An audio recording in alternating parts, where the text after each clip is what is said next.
Hey everybody, Jake here with Jake Wu Market Research to go over some charts into the month of October. Definitely a little bit of a rough month for September, so we'll go over what looks interesting, what looks bad, all of the above. So before I jump in, I will mention that if you do want more analysis, this is going to be a very quick overview of the weekly charts for ES, NQ, CL, Bitcoin, and then NVDA, Tesla, Apple, and NEO.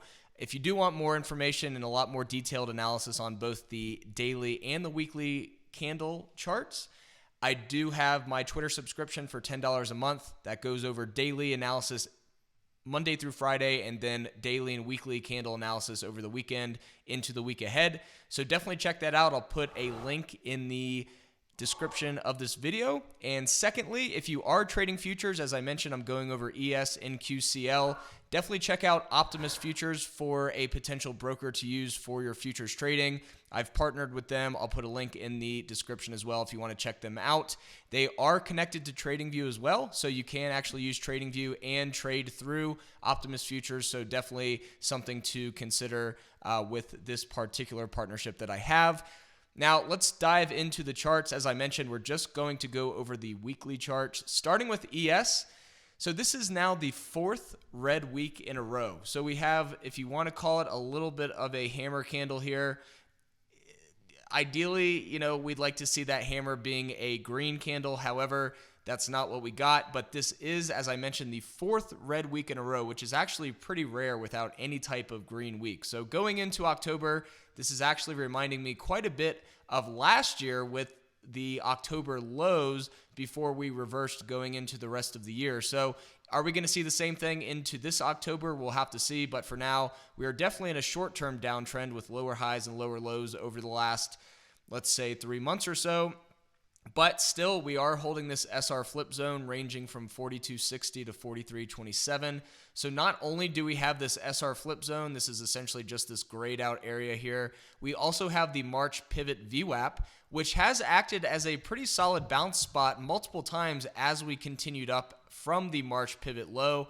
And you can see here that we did actually break down through intra-week, but we did end up closing both above the March pivot VWAP as well as slightly above the SR flip zone here as well. So something to consider for sure going into the week ahead. Now, something I will also mention here is the Williams percent range. This is something that I like to use quite a bit, especially for potential reversals. I do like to use the Williams percent range with the RSI and the MACD as well. If you haven't checked out my video on high probability market reversals, definitely check that out on my YouTube. It's that's the name of the video. And I really go over, looking at these indicators that most of the time don't mean anything. If you're trading essentially in the middle of this area, I'll go over this as well in Tesla. If you're trading pretty much from the negative 80 all the way up to the negative 20 area for the Williams percent range, also with the RSI, same thing, except opposite because you have 0 to 100 on the RSI.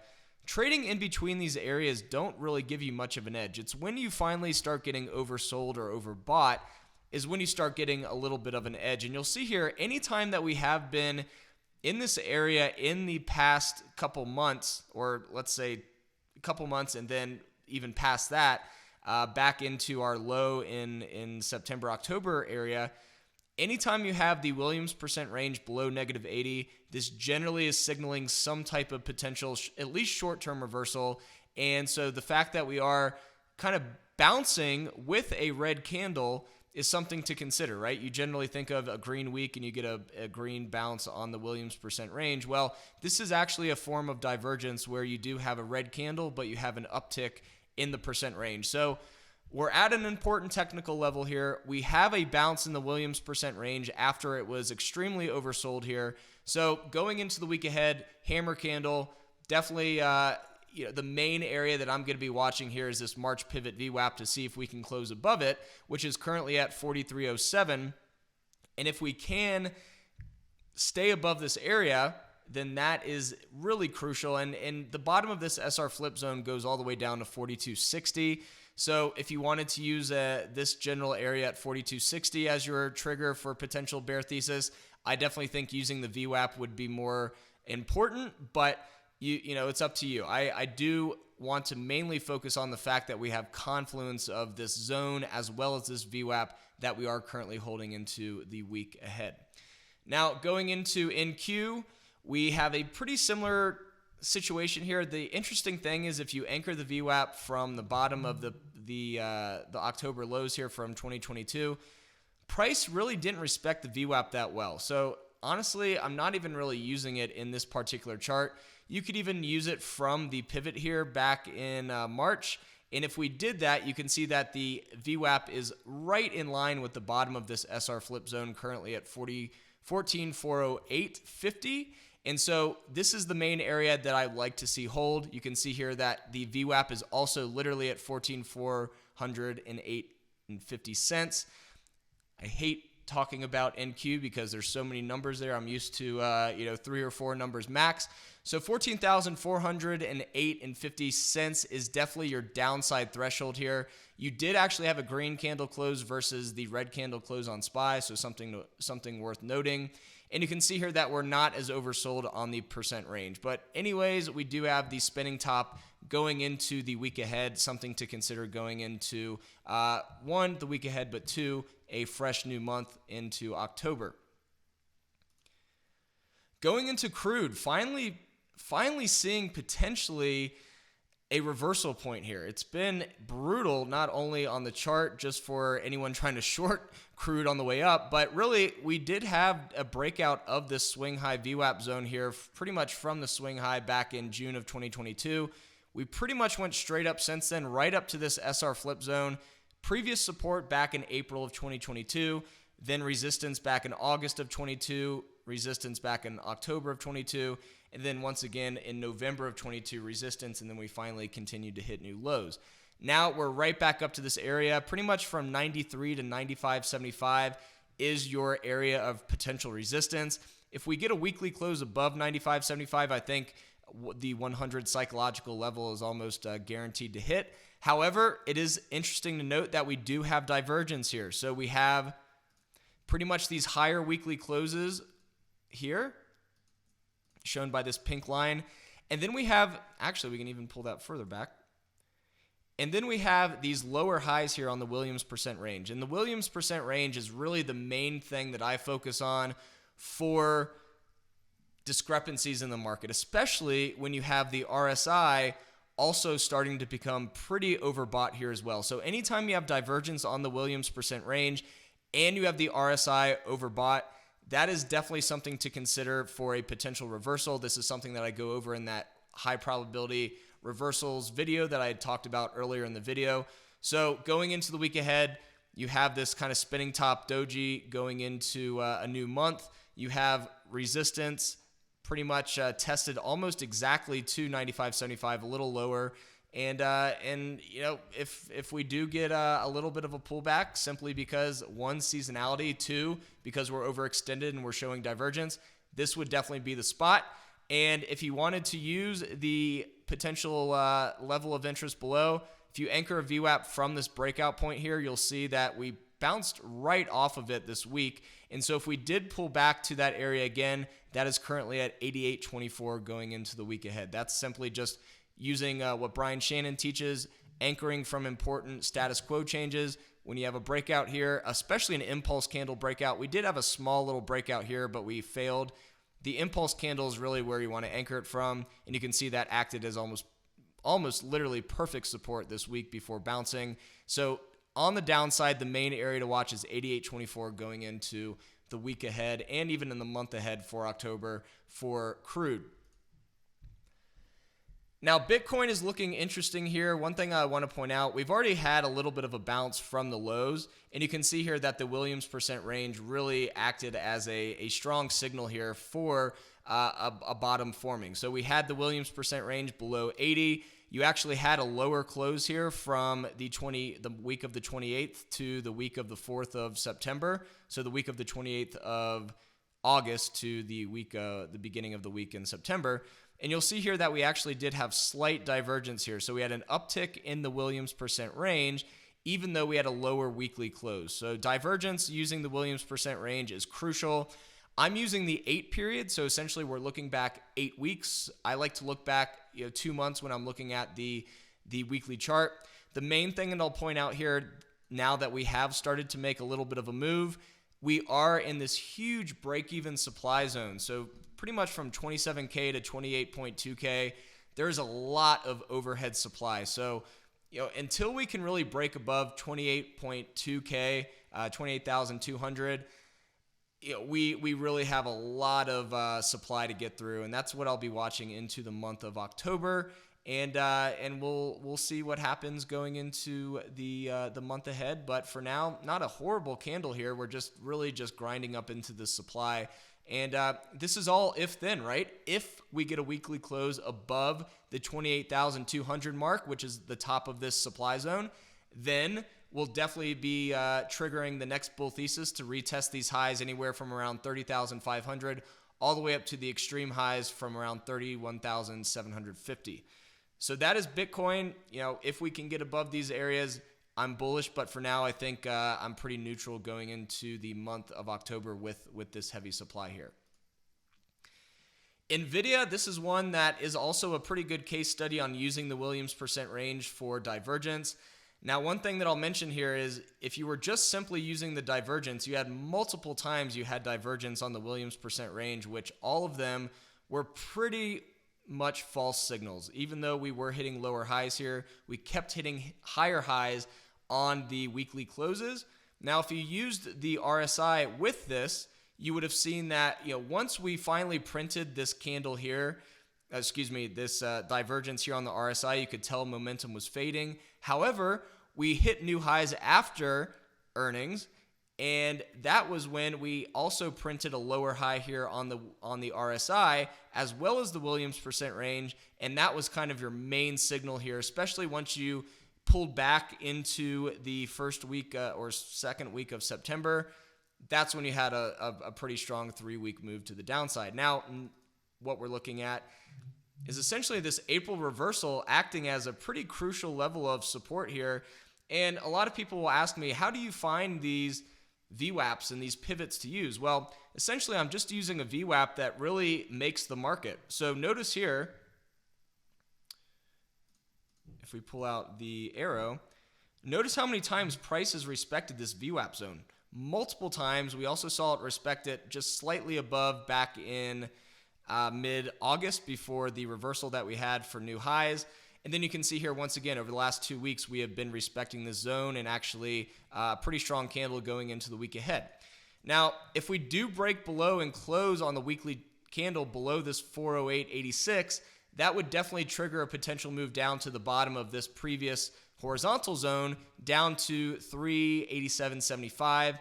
As I mentioned, there are a lot more details on the daily chart that I'll be going over for Twitter subscribers with gaps and all of that into Sunday. So if you do want to check that out, as I mentioned, it's $10 a month.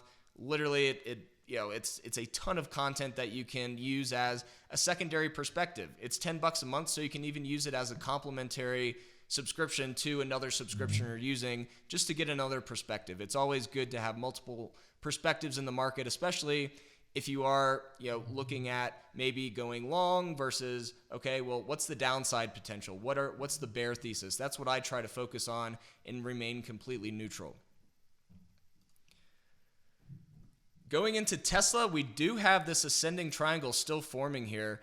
And you can see here that we do have this April pivot VWAP zone that's acted as a pretty strong level of support this week with this ascending triangle support zone. So you can see here this arrow that I'm pointing to, this is what I'm talking about.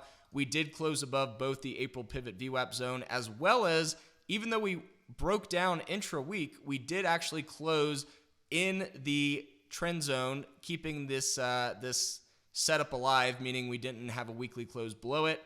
So that is the main thing to watch going into the week ahead to see if we can hold this trend zone, which is currently around 247.50 next week. And then the main area, as I mentioned, the hold would be the 234.34. That's the bottom of this April pivot VWAP zone. And if we break below that, then I think the previous lows from 215 to 220 would definitely be in play for Tesla. You have a breakdown just of the VWAP zone, but you also have a breakdown of the ascending triangle support zone. So you kind of have a confluence of breakdowns there.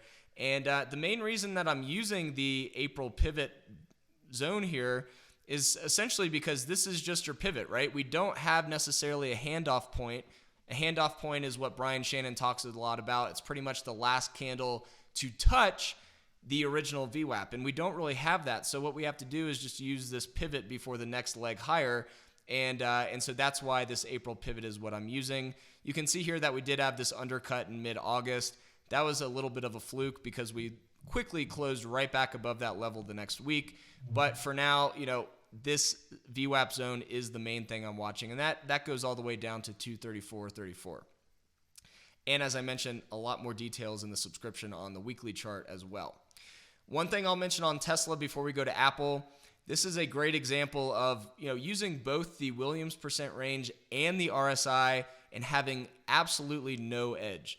So as I mentioned, the RSI and the Williams percent range, I'd say 90% of the time, aren't really that useful. When they're useful is when you're showing divergence either on the downside or the upside on the Williams percent range, and then you are coupling that with the RSI either being overbought or oversold. So if you have higher lows on the Williams percent range and you have the RSI oversold, that is a very strong signal for a potential reversal. Pretty much the opposite here for overbought. So if you have divergence, you have lower highs on the Williams percent range and you have the RSI overbought, that's a great indicator of a potential downside reversal. And we just went over that on NVIDIA. Now going into Apple, this is kind of interesting because one, the RSI isn't showing us anything at all. However, the Williams percent range is printing divergence, higher lows on the oscillator here, and then lower lows on the weekly close. We saw this back in 2022, except on a much longer time frame. So you can see here, our initial low here was in September of 2022. We actually bottomed out here in January of 2023, but we had actually printed a higher low back in mid-December, and that was your divergence forming here, and that was a signal that we were getting close to a bottom. And then your double hammer here definitely kind of confirmed that. So will we hold here? Who knows? I don't know what's going to happen. That's why you have to use these levels as if-then, right? If we close below the bottom of this VWAP zone, in this case, this is actually the original VWAP, I have an offset here to capture some of this price action that didn't necessarily get to the bottom of the VWAP or to the actual VWAP, but did bounce above it. In this case, I'm using a 2% offset here above the original VWAP. So the actual VWAP is down here at 167.11. If we get a weekly close below 167.11, then definitely that is something to consider for a much larger move down, possibly to the 155 to 160 area below. For now, 4 red weeks in a row. That is very rare for Apple unless you're looking at something like November of 2022 to January of 23 when we still had interest rates really just climbing quickly and you had the market continuing to sell off. That is really rare. So the fact that we have 4 red candles in a row is also relatively rare. So going into next week, 167.11 is your weekly candle VWAP that you really want to see hold. And if we do break down, that is when we definitely will trigger the next bigger bear thesis below. NIO's one that a lot of people still like to watch. We had our big move up and then we had a big move down.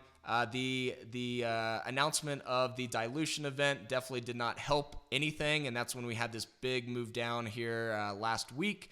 We did capture a little bit of a bounce here from these previous lows that we saw back in October of 22, also March of 23, and you can see here that we do have a relatively strong candle, not necessarily a piercing pattern here because we didn't get above the 50% mark of the previous candle, but still a pretty strong candle with the Williams percent range oversold here. And so if we did get a move up over the next month or two, 1050 to 1091, or I just call it 1050 to 11 personally, but depending on how exact you want to get, 1050 to $11 above would definitely be just your previous area that has acted as resistance multiple times over the last, let's call it about 6 months.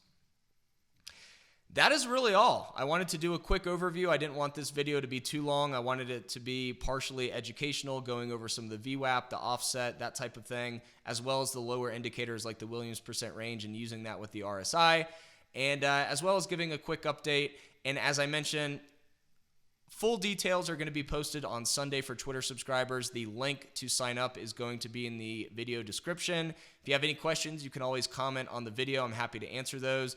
And make sure to check out that high probability reversal video that is on my YouTube. That goes really into detail on using the MACD as well to look for these reversals both on the upside and the downside. It's pretty much using the same exact indicators, just flipped. So that is something, if you haven't watched it, I would say it's the most valuable video that I've put out, simply because there's not many times that you want to use indicators, and I'm a big fan of using them when they should be used, but there's many times where you're just using them and they become noise, and I think that's a big issue a lot of people run into when they are using lower indicators. And a lower indicator is essentially just an indicator below the price chart. That's what lower indicator means. And most of the time, those are oscillators like the Williams percent range, the RSI, and so really understanding the time and the place to use those can really give you an edge in the market. So hopefully this video is helpful. As I mentioned, Twitter subscription link is in the description. The Optimus Futures link is also in the video description. And if you have any questions, definitely put them in the comments section. And if you are following my Twitter, I'll also put that. If you're not following my Twitter, I'll also put that in the description, because I will be going over quite a few monthly candle setups into October, simply because the month of September is now over. Everybody have a great weekend. I hope this video is helpful, and we'll talk to you next time.